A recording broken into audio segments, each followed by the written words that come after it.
भूत की कहानी। भाग्य वाले का भूत हल जोतता है। सुदूर एक गांव में मोहन नाम का पहलवान रहता था, जिसके पास 5 भैंसें थीं। दिन भर भैंसों की देखभाल करना और उनका दूध पीना ही मोहन की दिनचर्या थी। भैंसों का दूध पीते रहने के कारण वह काफी बलवान हो गया था। मोहन अपने बचाव और सहारे के लिए एक लोहे की छड़ हमेशा साथ रखता था। इस कारण कोई भी मोहन को एक बार देख लेता तो उसकी हृष्ट पुष्ट काया व शक्तिशाली शरीर को देखकर डर जाया करता था। मोहन का पूरी दुनिया में कोई नहीं था, तो उम्र बढ़ने के साथ उसे अपनी शादी की चिंता सताने लगी थी। इसलिए वह अक्सर लोगों से पूछा करता था कि उसकी शादी कहाँ और किससे होगी। लोग उसे देखकर डर जाते व उसके सवाल का जवाब न दे पाते थे। इस पर मोहन उनके साथ मारपीट किया करता था, जिसके चलते लोगों ने उस रास्ते से ही गुजरना बंद कर दिया था। एक बार किसी दूसरे गांव का एक ब्राह्मण और एक हमाम किसी विवाह समारोह में शामिल होने जा रहे थे।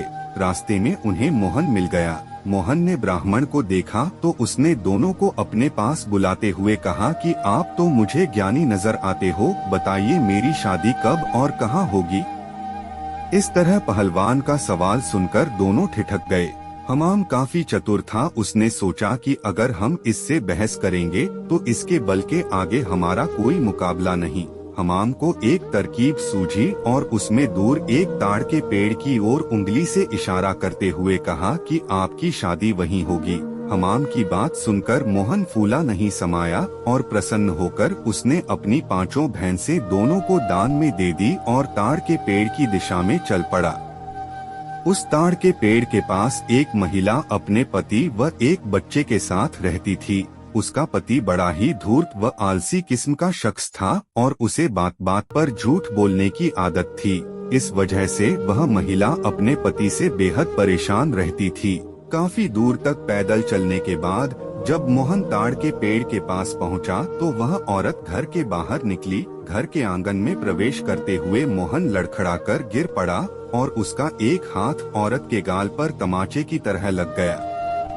औरत को लगा कि पहलवान जरूर उसके पति को जानता होगा। अपने एक हाथ से गाल मलते हुए औरत ने पहलवान को अतिथि कक्ष में बैठने के लिए कहा और उसे जलपान कराने लगी। इतने में औरत का पति वहां पहुंच गया। एक पराये मर्द के साथ अपनी पत्नी को देखकर वह गुस्से से मोहन की ओर इशारा कर पत्नी से पूछने लगा कि यह शख्स कौन है। औरत ने डरते हुए कहा कि उसे लगा कि वह परिचित है, इसलिए उसने उसे भीतर आने दिया। अपनी पत्नी की बात सुनकर वह शख्स और भी क्रोधित हो गया और लड़ने के लिए मोहन की ओर झपका। शख्स को रोकने के लिए मोहन ने अपने लोहे की छड़ उसके सिर पर रख दी, जिससे वह आदमी वहीं मर गया। यह सब दृश्य देखकर उसकी पत्नी रोने लगी। माहौल को देखकर पहलवान वहां से जाने लगा तो उस औरत ने मोहन को रोक लिया और कहने लगी कि उसके पति के अलावा घर में कमाने वाला कोई नहीं था और उनकी मृत्यु के बाद अब तुम्हें हमारे साथ ही रहना होगा। इसके बाद मोहन उस औरत के साथ उसी घर में रहने लगा। मोहन को भैंसों का दूध पीने के अलावा कोई काम नहीं आता था।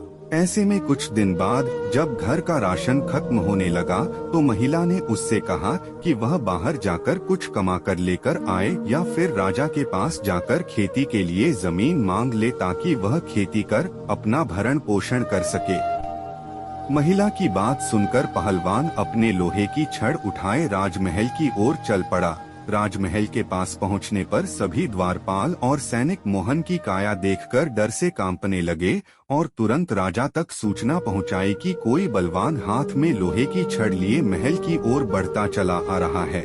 सूचना पाकर राजा ने तुरंत अपने मुंशी को बुलाया और उसे तत्काल पहलवान के पास जाकर आने का कारण पूछने को कहा। पहलवान मुंशी को खेती के लिए जमीन मांगने की अपनी विनती बताता है। संदेश लेकर राजा के पास पहुंचने पर राजा पहलवान को ढेर सारी जमीन देने का आदेश देता है। मुंशी बेहद चतुर होता है तो वह राजा द्वारा पहलवान को दी गई अधिकांश जमीन स्वयं के लिए रखकर मोहन को कब्रिस्तान के पास एक बंजर जमीन का छोटा सा टुकड़ा दे देता है, जिसे पाकर पहलवान खुशी खुशी वापस लौट जाता है। उस बंजर जमीन के पास के बीच में एक पीपल का पेड़ होता है, जिस पर भूतों का बसेरा होता है। जमीन को फसल उगाने योग्य बनाने के लिए जब पहलवान जुताई शुरू करता है तो पेड़ के कारण उसे खेत जोतने में परेशानी आने लगती है। मोहन उस पेड़ को उखाड़ने की ठान लेता है और अपनी लोहे की छड़ से उस पर प्रहार करता है, जिससे करीब 150 भूत पेड़ से नीचे गिर जाते हैं और गुस्से से पहलवान की ओर लड़ने के लिए दौड़ते हैं।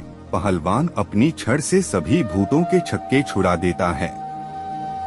पहलवान से जीतना असंभव जानकर भूत मोहन के सामने पेड़ न काटने की गुजारिश करने लगे। भूतों ने कहा, यह हमारा घर है, हम कई साल से यहाँ रह रहे हैं, हमारे घर को मत उजाड़ो। भूतों ने इसके बदले खेतों में काम कर उपज मोहन के घर पहुँचाने का प्रस्ताव रखा। मोहन को भूतों पर दया आ जाती है और वह उनका प्रस्ताव स्वीकार कर घर चला जाता है। इसके बाद से भूत समय समय पर पहलवान के घर हर फसल पहुँचाने लगे।